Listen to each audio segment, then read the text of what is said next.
Saudara, untuk mengetahui lebih jelas mengenai peristiwa pemerkosaan terhadap remaja perempuan di Parigi Mutong sudah bergabung bersama kami Kombes Joko Winartono, Kabid Humas Polda Sulawesi Tengah. Selamat sore Pak Kombes.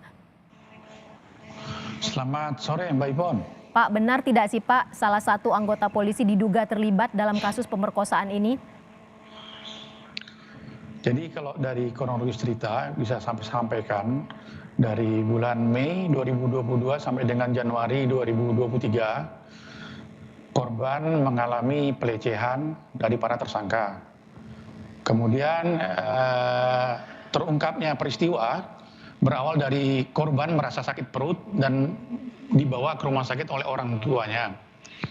Nah, di saat di rumah sakit tersebut korban menyampaikan kepada orang tuanya bahwa telah melakukan beberapa kali hubungan layaknya suami istri. Dengan kejadian tersebut, pihak keluarga, dalam hal ini orang tua, langsung melaporkan ke Polres Parigi Mutong. Mendapat laporan, Polres Parigi Mutong melakukan penyelidikan. Sama melakukan penyelidikan, kita memeriksa 6 saksi. Dari 6 saksi tersebut muncul 5 orang nama sesuai dengan apa yang disampaikan korban. Dan kita lakukan penangkapan dan penahanan terhadap kelima orang tersangka tersebut. Kemudian dari tersangka-tersangka tersebut kita memperoleh lagi keterangan 5 nama lagi yang saat ini masih dalam pengejaran pihak petugas di Parigi Mutong. Demikian Mbak Ipo. Ya, berarti salah satu anggota polisi yang diduga melakukan pemerkosaan ini termasuk dalam 5 yang sudah ditetapkan menjadi tersangka atau yang masih dalam pemeriksaan atau pencarian? Yang oknum yang dimaksud ini sementara posisinya dijadikan saksi untuk sementara.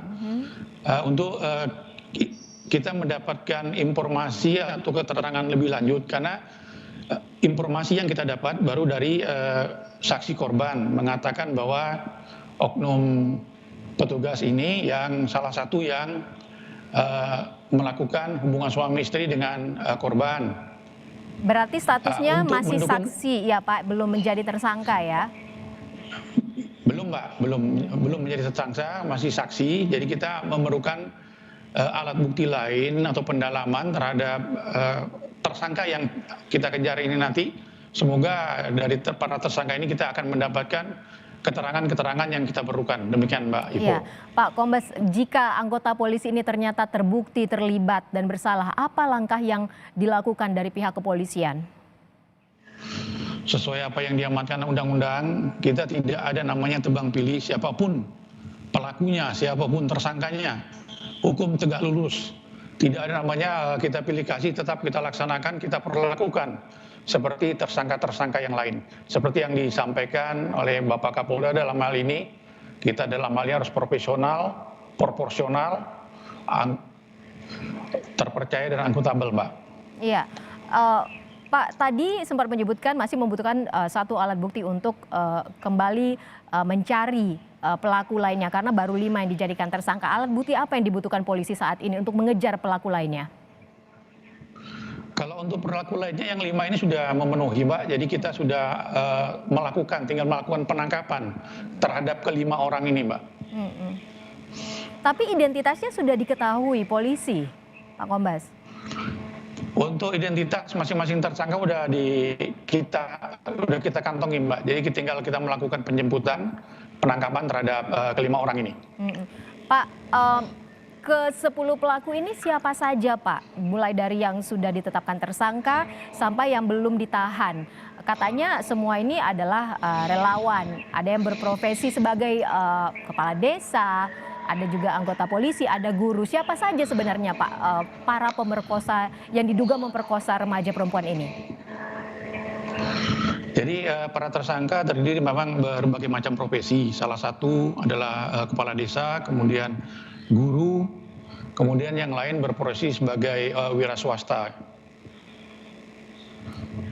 Bagaimana? Jadi perlu kami jelaskan sedikit terkait dengan kasus ini, Mbak Ipo.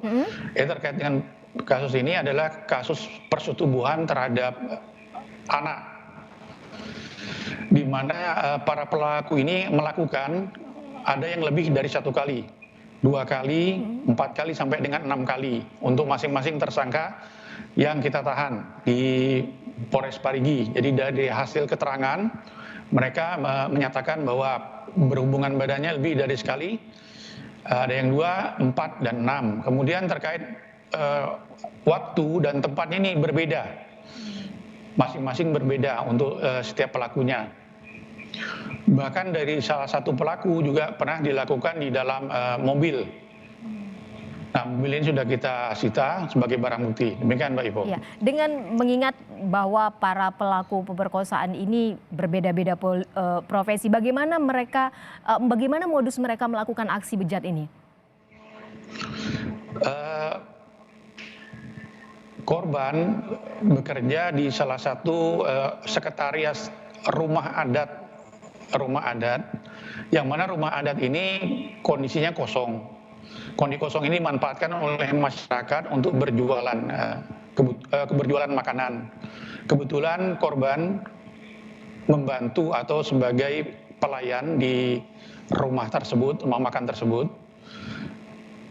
Interaksi antara korban dengan para pelaku itu pada saat korban melayani para pelaku makan di tempat tersebut. Demikian, Mbak. Ya.